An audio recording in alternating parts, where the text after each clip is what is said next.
Friends, हमारी video अस्सलाम वालेकुम। एक बार फिर से यार रिएक्शन पे आपको करते हैं वेलकम। अस्सलाम वालेकुम। और एक चीज़ और आपसे आज शेयर करने वाले हैं। कोई भी इंट्रोडक्शन देने से पहले वो चीज़ आपसे शेयर करेंगे यार कि बहुत सारे लोग हमारे साथ जो है ना कमेंट बॉक्स में बड़ी यानी फाइटेड बातें करते हैं। भाई देखो, हम यहाँ पे फाइट नहीं कर रहे हैं, हम रियलिटी पे करते हैं हमेशा वीडियो, हम रियलिटी पे करते हैं, ठीक है। हमारी वीडियोस में कोई हाँ बिल्कुल ऐसी है, हमारी वीडियोस में कोई इस तरह की चीज़ नहीं होती है कि जो हम कहें कि वो हम अपनी साइड सपोर्ट कर रहे हैं या किसी ऐसी कंट्री को सपोर्ट कर रहे हैं जो इंडिया के साथ सही नहीं है, या इस तरह की कोई भी इस तरह की चीज़ नहीं करते।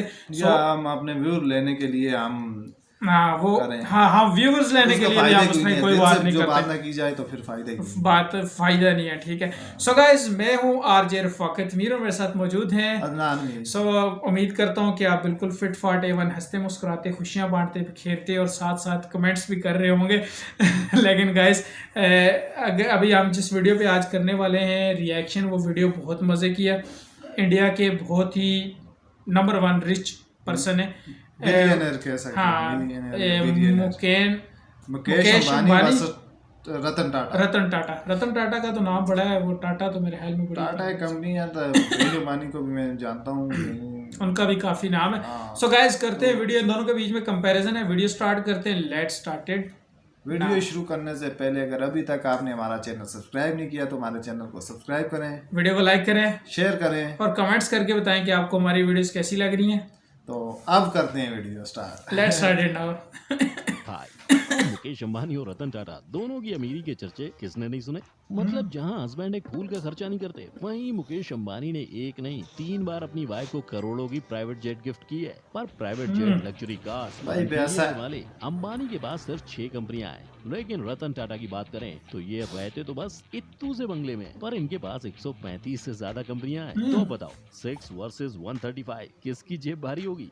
वेल, इसका जवाब शायद ही है किसी के पास, पर अगर मेरा वीडियो देखा तो क्या पता आप खुद ही दे दें इसका जवाब। और वैसे तो आज एशिया के सबसे अमीर इंसान का टाइटल मुकेश अंबानी के पास है, पर अगर रतन टाटा अपनी पूरी दौलत अपने हाथों में ले ले तो वो भी बन सकते हैं एशिया के सबसे अमीर इंसान। लेकिन आखिर वो ऐसा कर क्यों नहीं रहे? तो चलिए आपके सवालों का जवाब जानने के लिए शुरू करते हैं हमारा इन बिजनेसमैन का पैसे और शो ऑफ से भरा ये सफर। मुकेश अंबानी वर्सेस रतन टाटा, किसका शो ऑफ है ज्यादा? नंबर 1, ऐसी थी दोनों की कंपनीज की शुरुआत।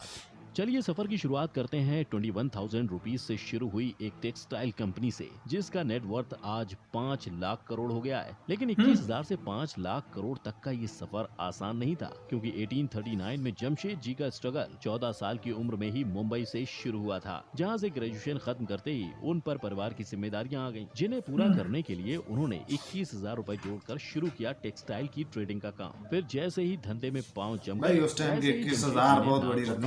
पहली टेक्सटाइल मिल शुरू की, जहां उन पर लक्ष्मी जी की कृपा ऐसी बरसी कि उन्हें धंधे में काफी प्रॉफिट हो गया। बस इसी प्रॉफिट को देख उनका मन 3 ऐसे बड़े प्रोजेक्ट को शुरू करने का हुआ, जिसका फायदा सिर्फ उनको ही नहीं बल्कि उनके देश के सभी लोगों को मिल सके। हालांकि इस सपने को पूरा होता देख नहीं पाए थे, लेकिन अपने पिता के ही नक्शे कदम पर चलते हुए जमशेद जी के बेटे दोराबजी टाटा ने पिता के आयरन एंड स्टील कंपनी और हाइड्रो इलेक्ट्रिक पावर को स्टैब्लिश कर उनका सपना पूरा किया। और ये बहुत बड़ी इंडस्ट्री है दोनों, इसमें जो इन्वेस्ट करता है तो इसे वक्त का सितम कह लो या उम्र का एक पड़ाव। जल्द ही इनका भी देहांत हो गया, जिसके बाद 1938 में टाटा ग्रुप की जिम्मेदारी जहांगीर रतन जी दादा भाई टाटा ने ली, और पुरानी 14 कंपनियों को चलाते हुए उन्होंने टाटा ग्रुप की कंपनीज का आंकड़ा 95 कर दिया था। और इतना ही नहीं, इसके साथ ही जे.आर.डी. टाटा ने इंडिया की पहली एयरलाइन टाटा एयरलाइन की भी शुरुआत की, जिसके बाद उसे गवर्नमेंट ने अपने अंडर लेते हुए उसका नाम एयर इंडिया कर दिया। पर इन सब के बाद 3 पीढ़ियों के नाम और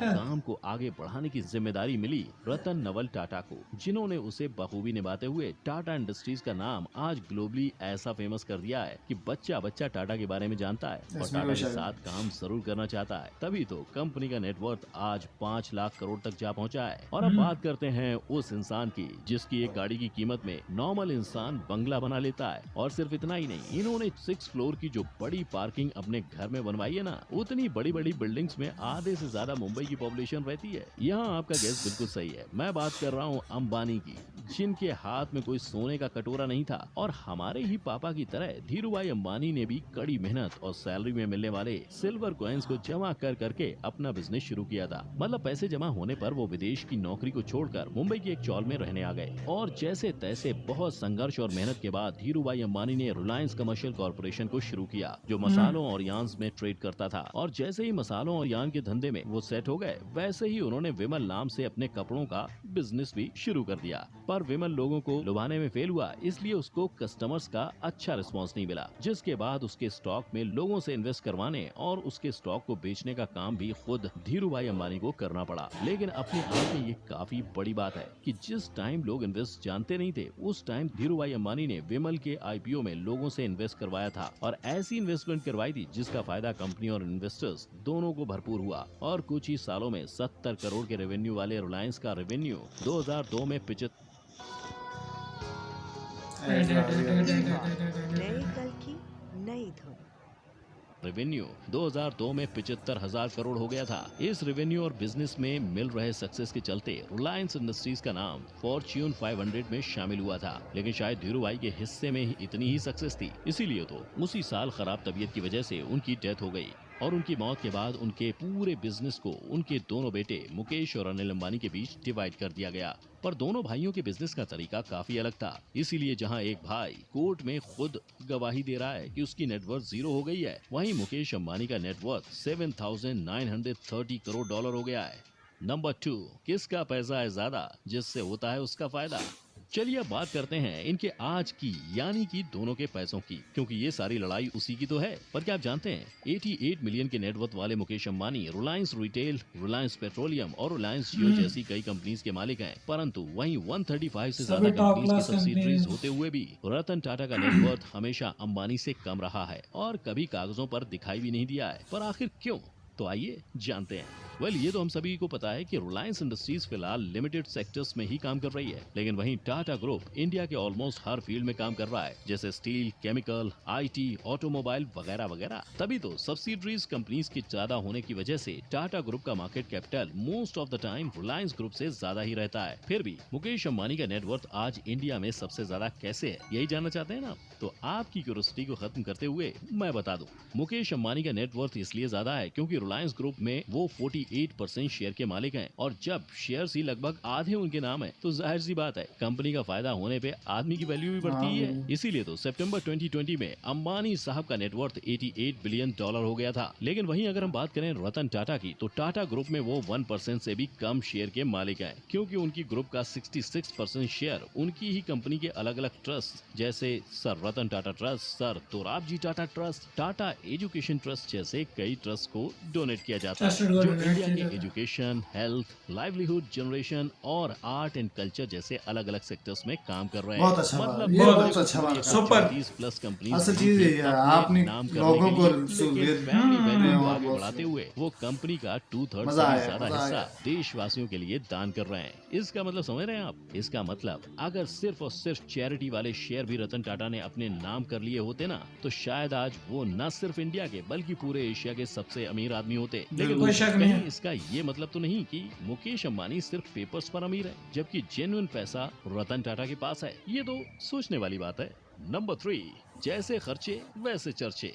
घर, गाड़ी, पैसा सब है इन दोनों के पास, लेकिन फिर भी क्यों देखते हैं एक के खर्चे तो वहीं दूसरे के कम होते हैं चर्चे? क्योंकि पैसा तो बोलता है बॉस, लेकिन जिसको दिखावा करना आता है शायद उसका ही ज्यादा बोलता है। तभी तो जब अंबानी ने अपनी बेटी की शादी में 110 करोड़ खर्च किए थे, तब उसके चर्चे बड़े जोरों शोरों से हुए थे। और तो और, जैसा कि मैंने आपको इंट्रो में ही बताया था कि मुकेश अंबानी ने अपनी वाइफ नीता अंबानी को 3 बार 1000 स्क्वायर फीट का प्राइवेट जेट गिफ्ट किया है, जिसकी कीमत करोड़ों में होती है। पर चौंकिए मत, क्योंकि इनके खर्चे अभी खत्म नहीं हुए हैं। इनके पास एक याट भी है जो स्पेशली सोलर ग्लास रूफ से बनाई गई है और जिसकी अप्रॉक्स कीमत 700 करोड़ है। और अब जब पति इतने खर्चे कर ही रहा है तो बीवी क्यों पीछे रहे? इसीलिए तो नीता अंबानी को हमेशा नए डिजाइनर कपड़े, ब्रांडेड वॉचेस और महंगे बैग्स के साथ ही देखा जाता है। पर देखो भाई, जब सेठ इंडिया का सबसे अमीर आदमी हो तो उसके नौकर को भी तो उसके स्टैंडर्ड का होना पड़ेगा। इसीलिए मुकेश अंबानी अपने सिक्योरिटी गार्ड्स को भी 2.5 से 3 करोड़ वाली मर्सिडीज AMG G63S में साथ ले लेके घूमते हैं। और तो और अपने एंटीलिया में गर्मियों में स्नोफॉल का मजा लेने के लिए इन्होंने उसके लिए अलग से स्नो रूम तक बनवाया है। लेकिन वहीं अगर हम रतन टाटा के खर्चों की बात करें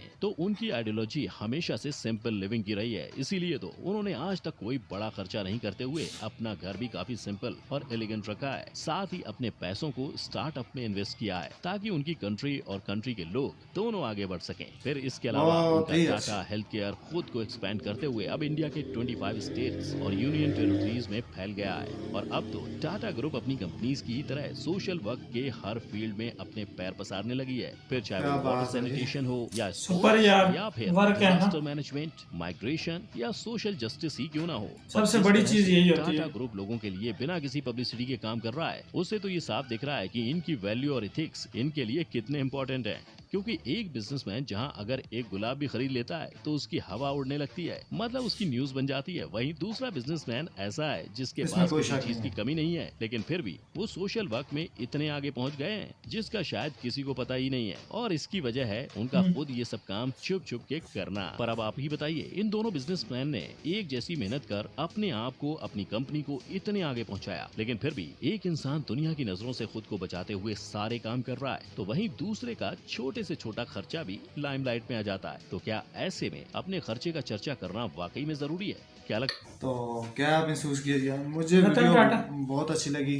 ठीक है, मुकेश अंबानी के पास जो कागजों पे है कि वो उनके पास ज्यादा वो एशिया के बेहतरीन, लेकिन वो उसकी वजह भी उन्होंने साथ साथ बता दी ना, वो इतना डोनेट नहीं करते, वो शो ऑफ ज्यादा है उनका ये है कि जो शेयर्स हैं उनमें 8 लोगों के नाम पे पूरे जो हैं, तो उसमें ठीक है। और रतन टाटा का ये है कि उन्होंने 1% अपने पास शेयर रखे हैं, 1% आपने पास रखे हैं। उसके अलावा वो काफी चैरिटी, ट्रस्ट, इन चीजों में वो जो है ना लगा रहे हैं। और मैं कहता हूँ कि उस बंदे के लिए प्राउड और उसके लिए सल्यूट है।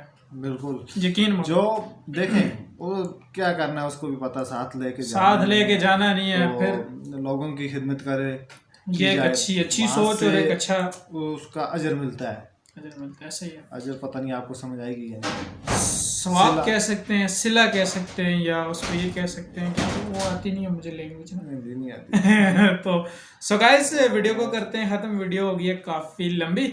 सो इंशाल्लाह नेक्स्ट वीडियो में फिर मिलेंगे। लेकिन वीडियो ख़त्म करने से पहले अगर आप हमारे चैनल पे इस टाइम मौजूद हैं तो सो प्लीज़ गाइस हमारे चैनल को सब्सक्राइब कर दें, वीडियो को लाइक करें, शेयर कर दें, कमेंट्स करके बताएंगे आपको हमारी वीडियो कैसी और साथ साथ बेल आइकन के बटन को प्रेस कर दें ताकि हमारी हर आने वाली नई वीडियो आपको आसानी मिल सके। इंशाल्लाह जिंदगी रही, सांसें चलती रही। फिर मिलेंगे, तब तक के लिए दीजिए इजाज़त। अल्लाह हाफिज़, अस्सलाम वालेकुम, नमस्ते एंड सत श्री अकाल।